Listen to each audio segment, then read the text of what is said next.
Fly world India YouTube channel में दोस्तों आपका स्वागत है। जो आज का टॉपिक है वो what is Europe blue card. तो ये बहुत सारी इंक्वायरी मुझे आई थी, तो मैंने सोचा एक वीडियो बना दूं उसके ऊपर।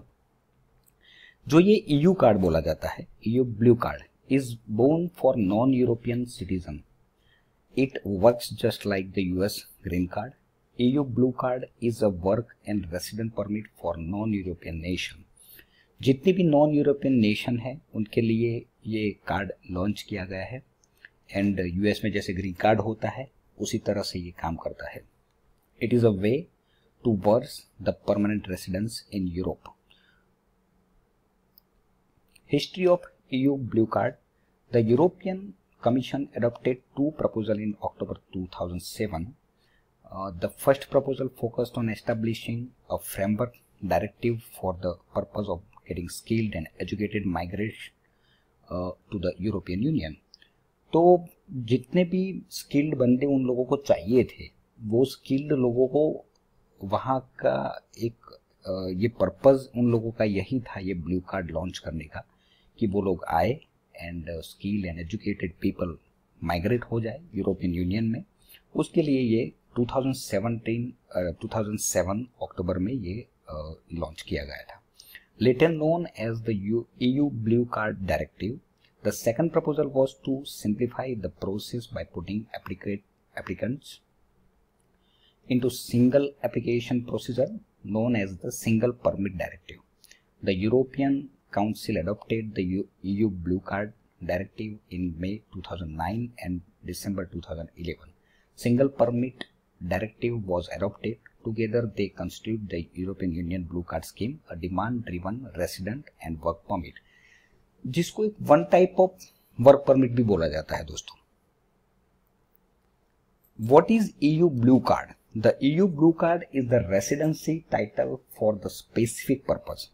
It allows high-skilled individual from non-European countries. जैसे मैंने पहले भी कहा कि ये पर्टिकुलर हाई स्किल्ड पीपल के लिए ही है, जिसको अट्रैक्ट करने के लिए ये particular EU blue card launch किया गया था। एंड ऑब्वियसली जब भी कोई भी प्रोग्राम किसी भी कंट्री से लॉन्च होता है तो उसमें थोड़ी बहुत कंडीशन, थोड़ी बहुत चेंजेस आती रहती है। तो हु हैव एन एकेडमिक और equivalent qualification and definite minimum salary to receive a resident title for the purpose of employment shooting their qualification. It allowed the mobility within Europe except the member state Denmark, Ireland and UK. तो ये जो दोस्तों जो card है उसमें there are some condition behind that. ये एक condition होती है कि आप एक तो अल्टीमेटली स्किल्ड कैटेगरी में आने चाहिए एंड इक्विवेलेंट क्वालिफिकेशन होना चाहिए एंड मिनिमम सैलरी अगर आपको एम्प्लॉयर्स की साइड से मिलती है तब जाके ये कार्ड के लिए आप एलिजिबल होते हो। The EU blue card when issued for the first time is maximum for 4 years। जब ये लॉन्च मतलब जब ये आपको दिया जाता है कार्ड तब उसकी जो ईयर होती है वो 4 years होती है। If the employment duration is less than 4 years, an EU blue card is issued for the duration of the employment contract plus 3 month। तो 3 month एक्स्ट्रा भी आपको एम्प्लॉयमेंट की साइड से ये मिल जाता है। What are the conditions to be entitled for EU blue card? To get an EU blue card, one must meet the following condition. You must be a third country nation। आप European union में अगर nation में कहीं पे भी होने नहीं चाहिए तब भी जाके ये कार्ड आप अप्लाई कर सकते हो। A German higher education degree और a recognised foreign degree equivalent to the German university. जो डिग्री आपकी है वो educational German higher education degree होनी चाहिए and recognised foreign degree equivalent to the German university की होनी चाहिए। अ जॉब ऑफर और an employment contract with minimum salary of €50800। तो ये अगर सैलरी आपकी होती है तब जाके आप अप्लाई कर सकते हो। Due to high demand of certain occupation like scientist, mathematician, engineering, the minimum salary can be approximately €39,620। Minimum इतनी सैलरी होनी चाहिए। फिर जब आप एप्लीकेशन करेंगे उसके बाद वहाँ का जो डिपार्टमेंट है वो ऑब्जर्व करेगा, सारे डॉक्यूमेंट वेरीफाई करेगा, तब जाके वो डिसीजन लेंगे कि आप एलिजिबल हो या नहीं हो ब्लू कार्ड के लिए। Holder of an EU blue card can get permanent permit of settlement under facilitated conditions. They are employed for more than 33 months as a highly qualified person. 33 month से ज्यादा मतलब 3 साल पकड़ के चलो आप, अगर आप हाईली क्वालिफाइड पर्सन हो एंड 33 मंथ आपको हाईली सैलरी मिली है वहां पे, तब जाके आप अप्लाई कर सकते हो परमानेंट रेसिडेंस के तौर पे। They can prove that they have made incumbent contribution in this period or other proof of expenditure that is comparable to those from compulsory pension insurance and other basic necessities for granting a permanent settlement is met। दोस्तों कहने का मतलब ये है कि जब ये application आप करेंगे तो आपकी पूरी एप्लीकेशन में ये क्राइटेरिया डिसाइड किया गया है, तो ये क्राइटेरिया अगर आप फुलफिल करते हो तब जाके आप परमानेंट रेसिडेंसी के हकदार होते हो। The settlement permit can be issued after 21 months if the EU blue card holder has an adequate knowledge of German level B1।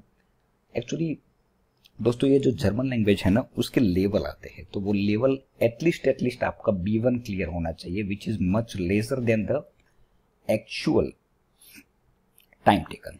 तो ये जर्मन लैंग्वेज का आपको क्लियर करना पड़ेगा मैटर, तब जाके आप ये अप्लाई कर सकते हो। What are the document required to apply for the EU blue card? To apply for EU blue card, you must have the following documents। एक तो जो एप्लीकेशन फॉर्म है वो फुलफिल करना पड़ेगा, आपको प्रॉपरली फिलअप करना पड़ेगा। रिकॉग्नाइज्ड यूनिवर्सिटी की डिग्री होनी चाहिए equivalent to the university degree of Germany. A valid work contract for at least 1 year in hosting state। जो सैलरी स्लिप होगी वो चाहिए, और valid passport travel document, 2 passport size photographs not older than 6 month, receipt of application fee payment in case of no university degree, minimum 5 years of experience required in particular profession when applying for the EU blue card। आपको 5 साल का work experience in particular profession होना चाहिए जब भी आप European union blue card के लिए एप्लीकेशन करते हो। दोस्तों ये था एक basic idea particular European union blue card. Actually European union में 26 सेनेगन लोकेशन आते हैं, उसमें से 6-7 लोकेशन जो है वो बहुत ही बढ़िया है, जहाँ पे very Indian many people they are moving after 2010। तो 2010 के बाद वो लोग मूव हुए हैं एंड वहाँ की इंडिविजुअल इकोनॉमी हर एक की थोड़ी डिफरेंट है, हर एक की लैंग्वेज थोड़ी डिफरेंट है। तो अल्टीमेटली ये जो ब्लू कार्ड है, क्योंकि ये वीडियो बनाने का पर्पस दोस्तों यही था कि बहुत सारी इंक्वायरीज आई थी कि सर एग्जैक्टली इसका मतलब क्या है एंड कैसे हम उसको अप्लाई करेंगे और कैसे ले सकते हैं। तो ये टेंटेटिवली एक आपको आइडिया क्लियर हो गया होगा कि ये ब्लू कार्ड है क्या, ब्लू कार्ड काम कैसे करता है। तो दोस्तों ये जो वीडियो था मेरा वो आपको पसंद आया होगा, और मेरी जो आपकी ग्रुप है उसमें मैक्सिमम मेरा वीडियो शेयर करिए। जिनको भी यूरोपियन यूनियन में शिफ्ट होना है, यूरोप में शिफ्ट होना है, एंड अल्टीमेटली सब्सक्राइब करिए मेरी चैनल। तो जब भी मेरा कुछ नया वीडियो मैं अपडेट करूंगा अपने पोर्टल पे, अपने यूट्यूब चैनल पे, तो आपको उसका नोटिफिकेशन मिल जाएगा। दोस्तों thank you very much, nice to talk with you.